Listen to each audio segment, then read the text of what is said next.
Hello, I'm Ronnie Eldridge, and welcome to Keeping Relevant. Arva Rice is one of the busiest people I know. That's because she's president and CEO of the New York Urban League, and at the same time, she's serving as the interim director of the Civilian Complaint Review Board. I'd like to welcome you. Thank you so much for having me. And there's so much to ask you, so let's start with the Urban League. It's one of the oldest historic Black African-American organizations, right? And do people say, are you relevant today? Yes, I love the title of your show because it's a question that came to me a lot, particularly when I started at the New York Urban League. And so the New York Urban League is, as you mentioned, will be 105 years old next year. And the national organization was started 10 years before us. So it's a 115-year-old history. And we now serve in 90 different communities around the country. Our work is in education, employment, housing, and healthcare around the country. And we were started when Black people were making the great migration from the South to the North. And they had been picking cotton and oranges and tobacco, and they got to Philadelphia and New York and Chicago and Los Angeles and said, what do you do in these big cities?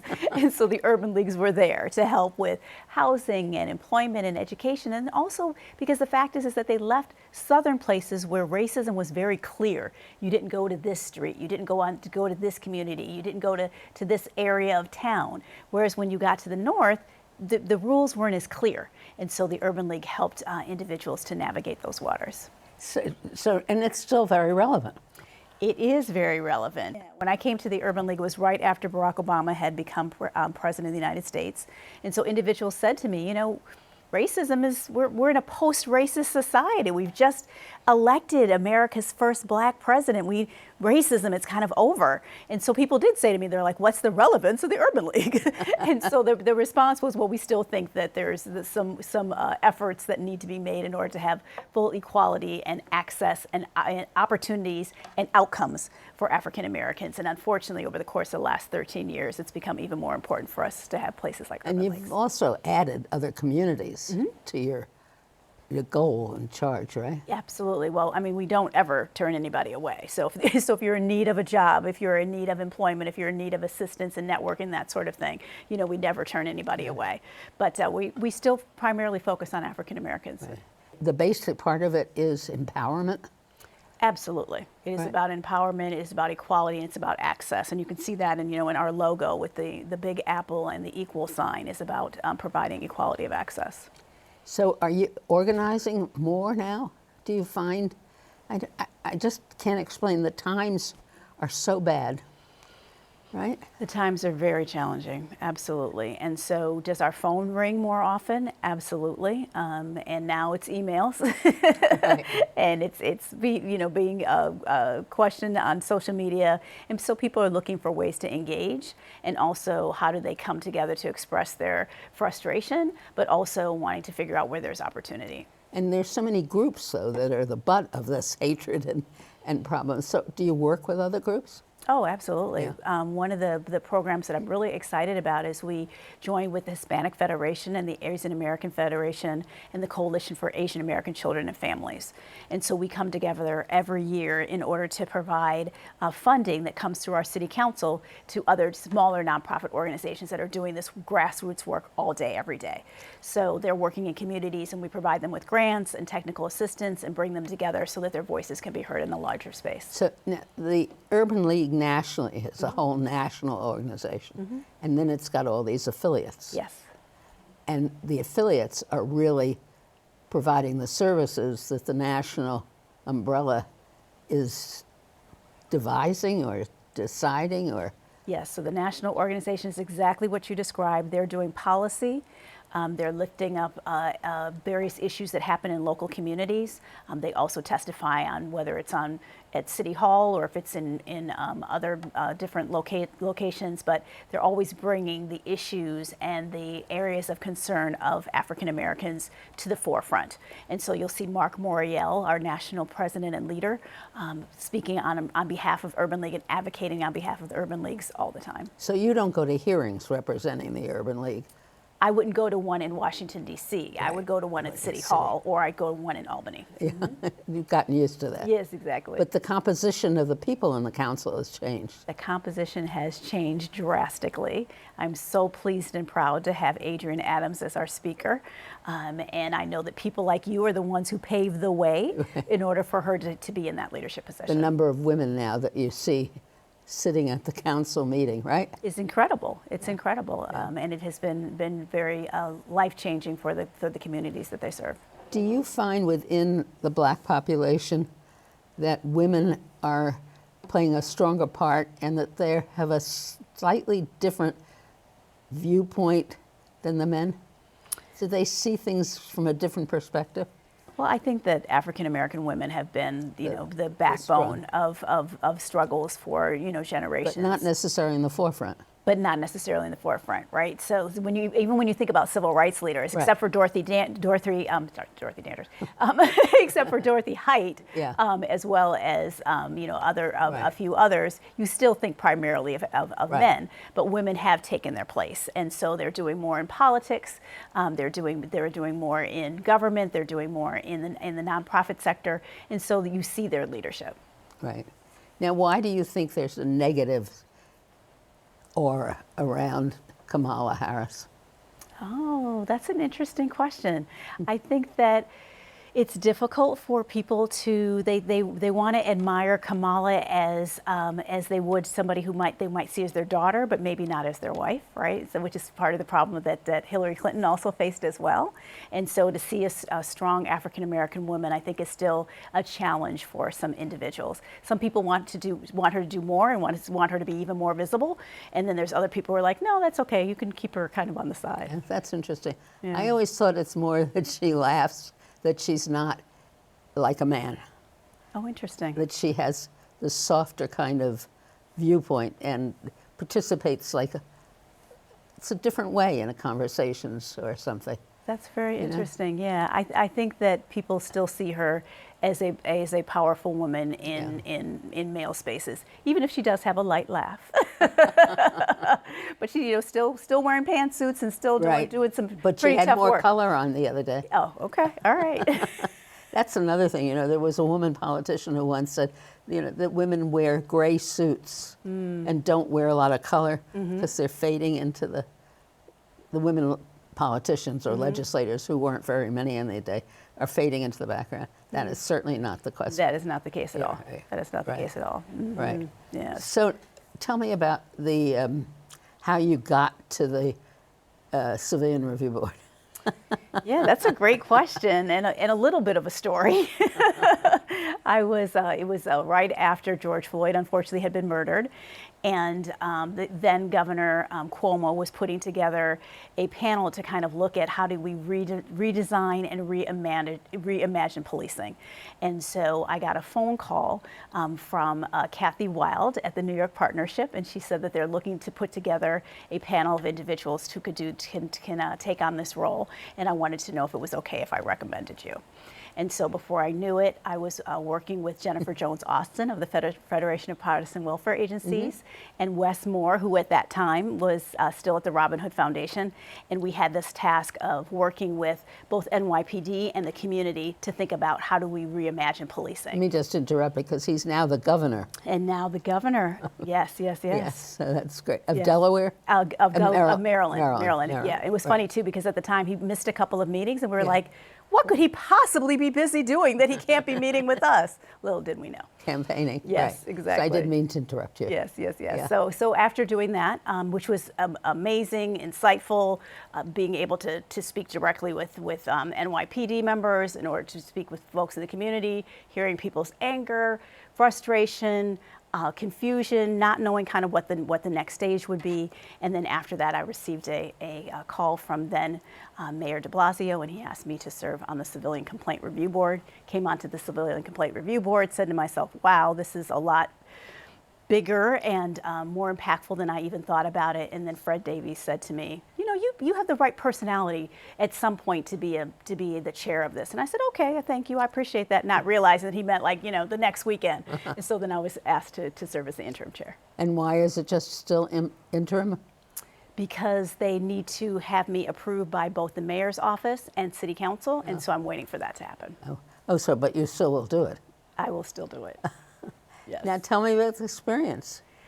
So It's been a problem, yeah, right? I was just going to say, well, you know this because you were part of the legislation that helped make it happen. Yeah, but the this history of it. Yeah, right? so it's the largest oversight entity for the NYPD, which is the largest police department in the country. And so we are responsible for looking at when there are issues of excessive force, obscene language, when there is discriminatory practices, and now most recently, what's been added to our work is looking at issues where there's racial profiling or bias-based policing. And so it's been now taking on those cases, which used to be prosecuted and investigated by NYPD itself, but there were over 3,500 cases in the last 4 to 5 years that came to NYPD, and only 4 of them were substantiated. And so the city council said, we need to take that responsibility and move it over to the Civilian Complaint Review Board. So we've recently taken And they were on that not as well. always forthcoming about what they were doing or what they had, right? Yes, that would be you saying that, but Right. but that is correct. And what does the Urban League nationally have to say, especially now, with the report that the Justice Department just did in Minneapolis? Mm-hmm. So do they take all of that and combine it? Yeah, sure. The national organization is very strong. They're very pushing for the George Floyd Policing Act. They think there's reforms that need to happen around the country, and that the federal government needs to take the lead in making sure that the things that are put into place so that police officers can't, act poorly in Ohio and then move to Florida. They understand that there needs to be record keeping and tracking of those individuals. There needs to be stronger laws and visibility in order that no matter the zip code that you live in, that you feel like you can be properly policed and protected. Right. Are you shocked at the cases, the complaints that come? I am at times disappointed at the cases that come. The interactions, when we look at the number of cases that we receive, there's certain zip codes where we receive so many more than in others. And it's disappointing because there are police officers who go to work every day because they decided that they wanted to do that because they want to help their communities.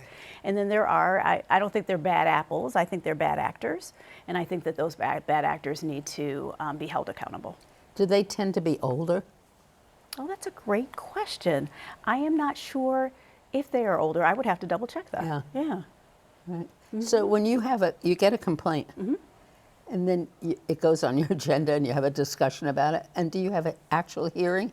Does the person filing the complaint appear before the board? No, actually the way that it works is that there are very few cases that actually go through a trial process. Some of the cases we go through, and our board looks at them, at the recommendations and the documentation that's put together by staff. We go through and we decide whether they're going to be substantiated or not, and then we make a recommendation about what we think that the penalty should be. All those recommendations, as you know, then go to the police commissioner, and the police commissioner makes the final decision. She's the final arbiter of whether those recommendations will go into effect. So there's nobody who's really listened to the police side, or is there? No, well, the police officers come. They come and they actually are interviewed by the staff of the CCRB. Now, if a case actually goes to trial, that's a different situation. Right. So the CCRB will then represent the individual that made the complaint, and then they'll actually go to trial. Mm-hmm.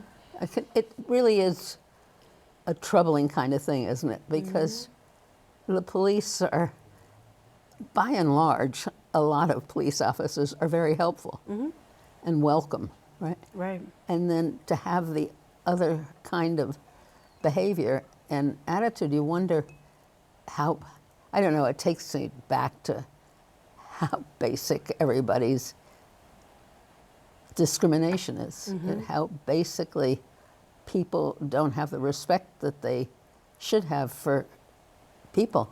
Right, absolutely, and it's important for us to. That's why we're really focused on this racial justice. I mean, those specific cases of the times that individuals are being profiled, not because of anything other than their race, because of their age, and they're constantly being harassed. And so we want to make sure that that type of behavior is eradicated and pulled out of the police department. Now, stop and frisk is now again active. Yes, yes, and the number of individuals of color who are, black and brown, who are stopped is increasingly showing that that those numbers are still in place. Holding firm. Holding firm, exactly. It's so incredible to me. Now, but you found a lot of substantiated cases, and then the police department did what? So we call that the concurrence rate. So the number of times that we send over to the police department, we say this is substantiated. These are the times that we think that a police officer's behavior warrants their getting some type of penalty as a result of their behavior.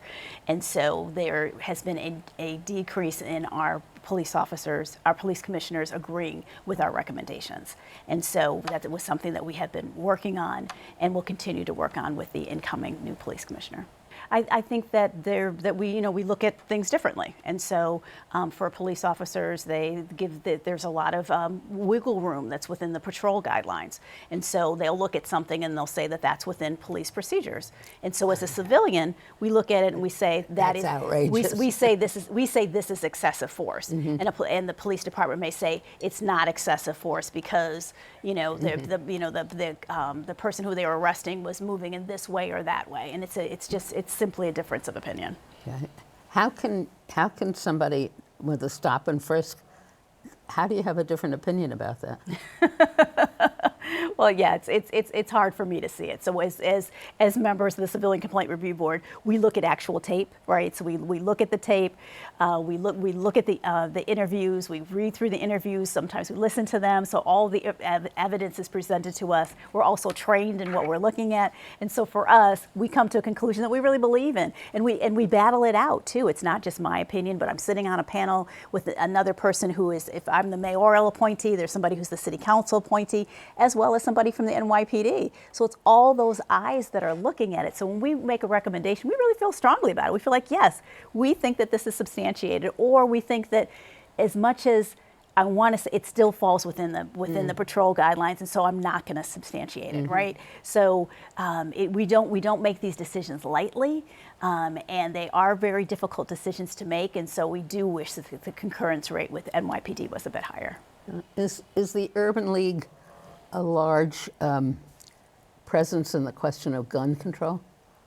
We have at the national level actually talked a lot about, tried to move policy when it comes to gun control, particularly since we know it's the state lines that are the issue. And so because it's around state lines, we see that as a federal issue. Oh, that's interesting, yeah. And then what is the New York City department, the police department, what do they do about the guns?